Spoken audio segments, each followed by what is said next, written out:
This keeps getting crazier for the second straight game in a row. The Oilers completely dominated the opposition in the Winnipeg Jets, and we finally get a bow on the Tristan Jarry situation as Elliotte Friedman laid out the details of what the Oilers in Penguins are trying to do regarding a goaltending trade. But first, if you haven't subscribed to the channel already, folks, make sure you do so, as almost 72% of you watching these videos haven't yet done so. Hope everybody's enjoying their Sunday so far, and I think everybody enjoyed that game last night against the Winnipeg Jets as the Oilers 6-2, moving the record to 13-11-5 there. So I think, you know what, folks, I think these Oilers are back. In the first period, it was all Oilers. Ryan Nugent-Hopkins opening up the scoring there. Leon Draisaitl, Matt Voy, and Evan Bouchard all contributing in the first period there. And after the first period of play, it was 4-0 Oilers, and that chased Eric Comrie from the Jets crease. Yes, he started the previous game against the Buffalo Sabres on Friday night. For some reason, Scott Arniel, the head coach of the Jets, started Eric Comrie for the second straight game, but he only lasted one period as Thomas Milic came in relief for him in the second period. But Curtis Lazar found a way past Milic there in the second period for his second of the year there. The depth scoring for these Oilers prevailing yet again there. I mean, these alternate cream jerseys, they bring out something different in these Oilers. In the third period, with the Jets, they would not completely die off there. They did provide some pushback in the third period. Goals from Cole Koepke and Gabe Vilardi there, who are all used to seeing in that Kings uniform, but on the Jets there, and David Tomasic with his third of the year there. So the bottom six contributing for the Oilers last night, even though Tomasic, his goal was more so just, boost his own personal confidence. It was great to see from the Oilers last night there. And the Oilers outscoring opponents 21-9 this season when wearing their alternate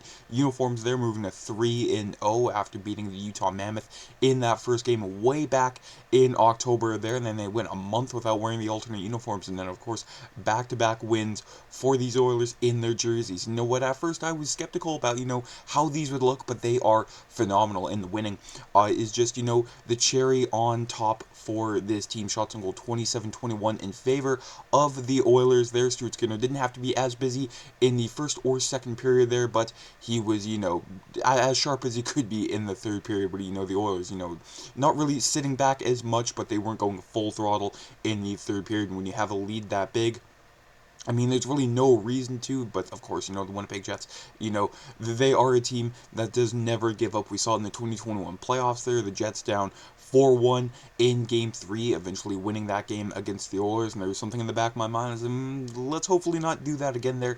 The hit counter there, 36-9 for the Jets there. The Jets, a very physical team last night. The Oilers, they were physical when they had to be, but it didn't really show up on the score sheet. It was just more so the scrums afterward there, letting them know that, hey, we're not going to be pushed around despite what it says on the hit counter. Power play, special teams, still perfect for the Oilers yet again, 1-for-1 on their only power play there.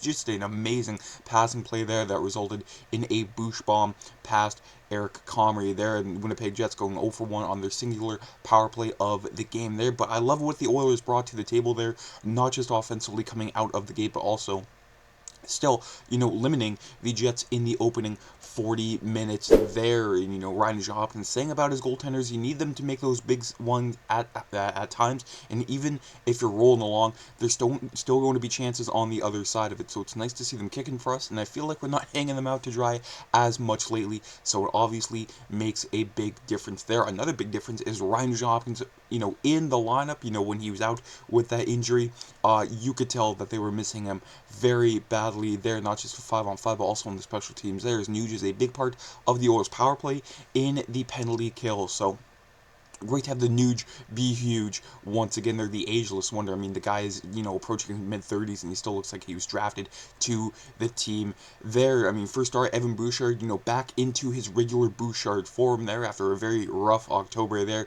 Got back into form there in November, and, he is the same old Evan Bouchard that we've been used to seeing, come up in clutch moments in the playoffs there. Leon Draisaitl with the second star of the game there, and Curtis Lazar, I mean, the guys over in Edmonton giving him some love there. He's quoted in the postgame saying, you can't take these things for granted, right? He's not in the lineup every single game, but when he is he doesn't take it for granted, and he appreciates every single moment for this team there. And I always love, the fact he's a former Edmonton Oil King there, and he's just, a great guy to see in the post-game interviews there, pre-game interviews there. He's just a very cheery, happy guy, and that's always great to see in the locker room there. You have the guys like Draisaitl who are, very stoic and, just kind of, dry to the media, but those are, all smiles, and that is what we love to see there. What I also love to see is the top six just dominating the Jets last night. They're Hyman, McDavid, in Nugent-Hopkins.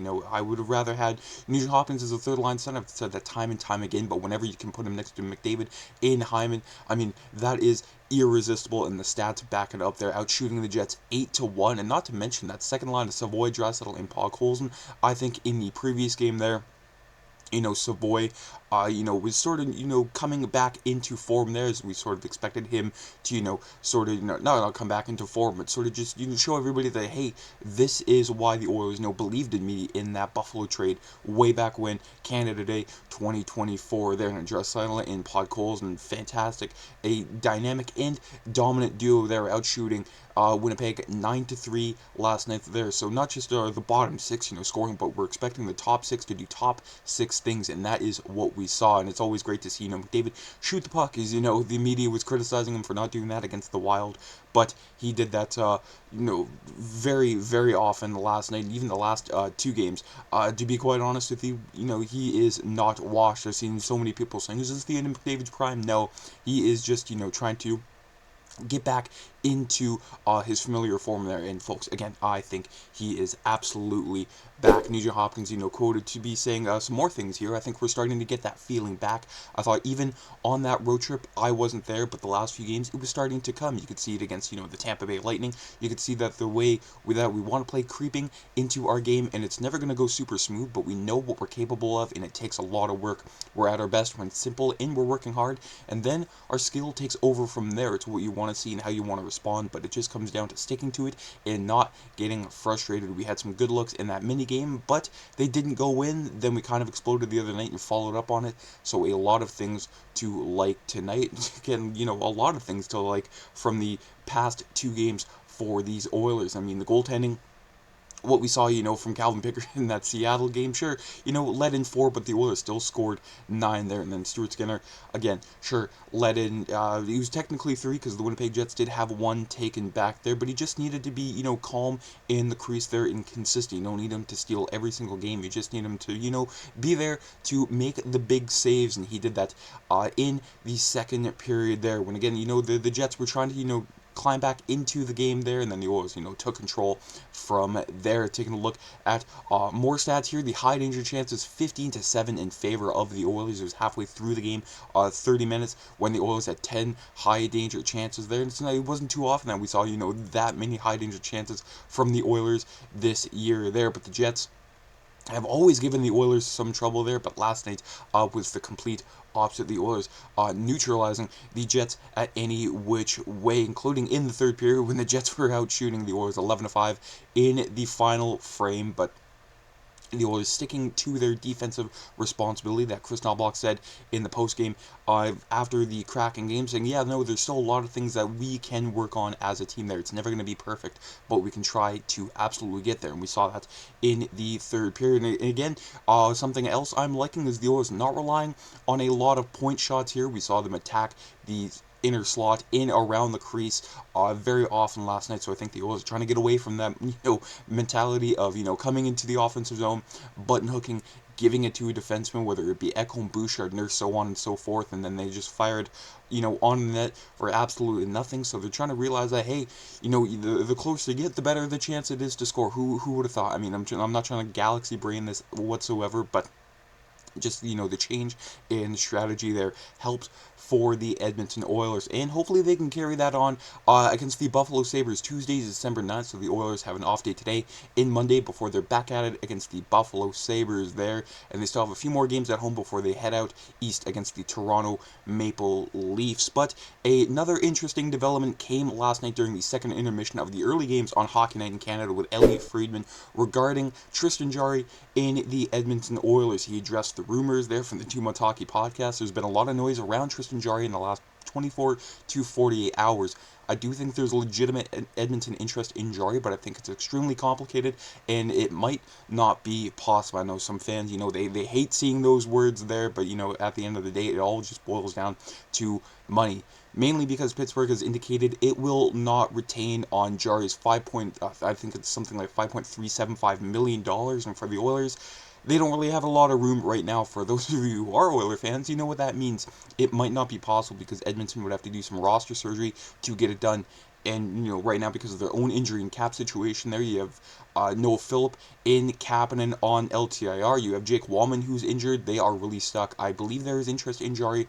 I just don't know if it's going to be possible there. The Oilers, again, they're working, with quote-unquote pennies with their current cap space, even though it's almost $60,000, but in the cap world, that is very few, dollars to absolutely work with. So the Oilers, I think, will just, continue to try to work with what they have. Might even call Connor Ingram in the near future there, but I think Stan Bowman is staying pat just because of the price tags on all of the goalies that are may or may not be available. But at the end of the day, Stuart Skinner got the win last night. We don't have to worry about the Oilers goaltending for at least another 2 days. But that is it for today's video, folks. Let me know down in the comments what you thought about last night's game. Do you think the Oilers are officially back, or do you think, they still have to, convince you against some stronger teams in the NHL? And that's a completely fair point to make. I mean, they dominated Seattle in Winnipeg, but let's see them against, a tougher opponent there. Let's see how they come into form there. I mean, they have some good tests